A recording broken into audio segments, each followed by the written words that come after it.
Well, the business started in 1913. It was started by my great-grandfather, J Bryan, and he was one of the first taxi drivers in Bristol, and that's really how they got into the car business.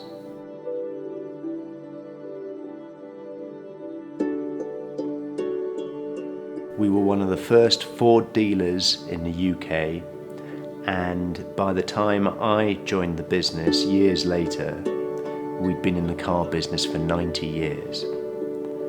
Now that's the good news. The bad news is, although we had $120 million a year in sales, 6 locations and 360 staff, somehow we were managing to lose $3.5 million a year. And I had to find a way to somehow not only make sure the business survived, but then how it transitioned into a new generation.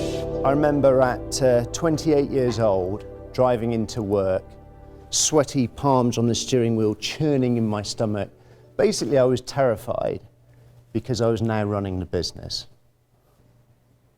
And at 28, I didn't know a lot, but what I did know is that I couldn't turn this business around by myself. I didn't have the experience, and frankly, at 28, I didn't have the credibility. So I set out to find the best person I could to help me.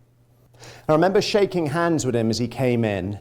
He took a seat, and I started in on my list of prepared questions. Right, so, well, nice to meet you, Frank. Assuming you got this position, what's the first thing you'd do to stop the losses? Coffee.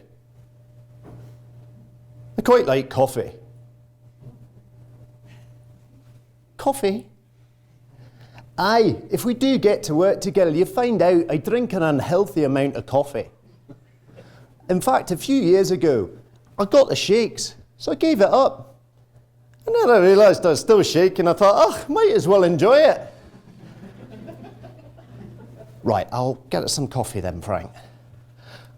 Just as I was thinking I was dealing with a bit of a lunatic, Frank had his first cup of coffee.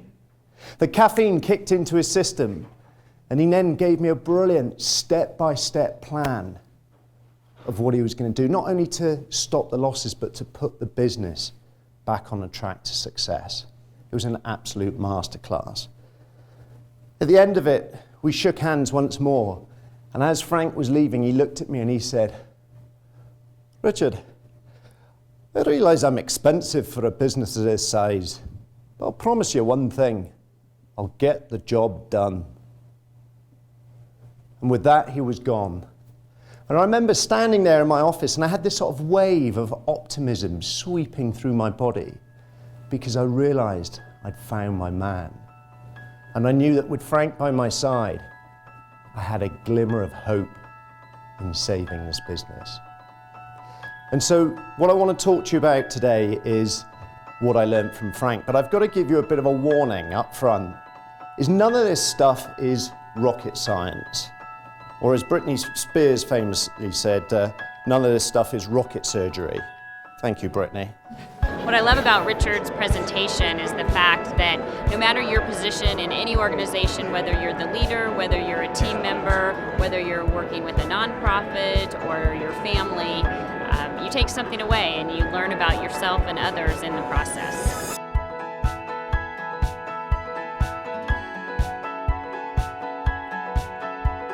If I'm working with business owners, there's typically 3 questions that I'll ask them to answer. The first one is, where are you now? Where is your business now compared to your competition, compared to where you'd like it to be? And really use that as a benchmark to get them to put a stake in the ground. But that's why it's a good chart, because it's like a sanity check. If you think, well, maybe I could cut my price by 5% or 10%, you have a look at that and you think, well, what am I doing? What am I doing? And actually, the question I would ask is, you're more expensive than your competition. How profitable are they compared to you? Once they've done that analysis, then we're ready to go on and say, where are you going? And that's all about, what's your vision? What's your vision of a better future? That was it. We have always done it this way. That was his justification for doing things that made no commercial sense whatsoever and normally resulted in us losing money. But how often is that the case with your business? How often are you doing things out of habit? Things that maybe made you successful in the first place, but are now totally irrelevant. And finally, it's how do you get there? And that's the tactical bit about the things that you've got to put in place, the things that you've got to do on a daily, weekly and monthly basis to turn this into reality. By the time I sold the car business in June 2008, I'd made my role redundant pretty much. I was coach and mentor, that's what I did. If you can communicate in a way that you're not just heard, but understood, you can achieve amazing results. It's better understood. It's just funny how much sense it makes when you put it into perspective like that. What baffles me is that a lot of businesses don't put much time or effort into recognition because guess what? It's free.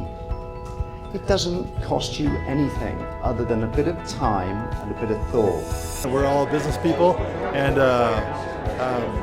people in sales, people in various professions, and I think it's something that we can all use.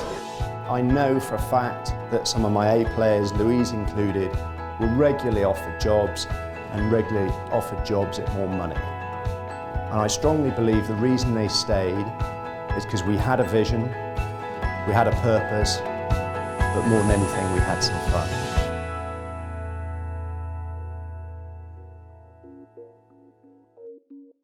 "10 years later, we'd gone from losing $3.5 million a year to making a very healthy profit. And more than that, we'd increased our customer satisfaction beyond all recognition from where we started with. And the thing that I'm most proud of is I think we changed the whole culture of the business. We came up with a pretty simple vision. Our vision was that Bryan Brothers will have the best customer satisfaction in the UK for the brands that we represent. Pretty straightforward. Now, when I tell you that we were 245th out of 250 dealers for customer satisfaction, hey, it was a stretch goal. So I think initially people thought we were crazy. But then you see, we didn't just put it on a plaque and put it behind reception and say, yeah, that's a vision dealt with, moving on. We actually lived it. We started every meeting talking about our vision. Number one on the agenda at every meeting was how does this, what we're here to talk about today, relate to our vision? Then we paid everyone a portion of their salary or bonus linked to customer satisfaction. Everyone, from the top down. And last but not least, I made a throwaway comment. I said, I'll tell you what, every quarter, because it was measured quarterly by our manufacturers, every quarter that our score goes up, we'll have a party. Well, that was it. Cost me a fortune in pizza and beer, but we had a party almost every quarter for the next 9 years.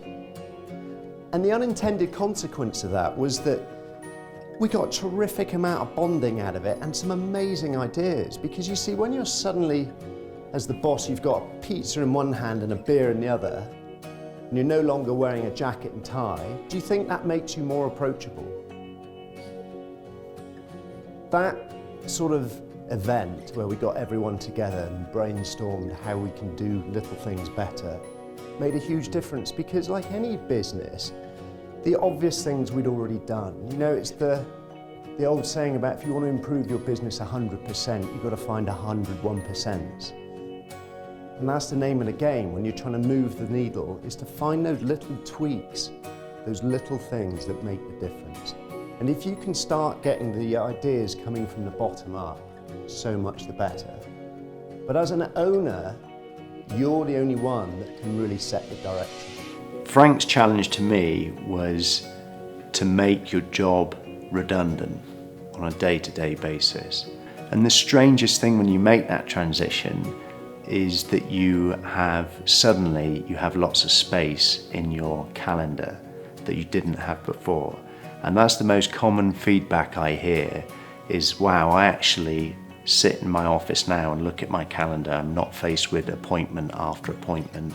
I have time to have a life, and ultimately I think that's what we're all working towards, is you have a business so that you can build a better life, not the other way around.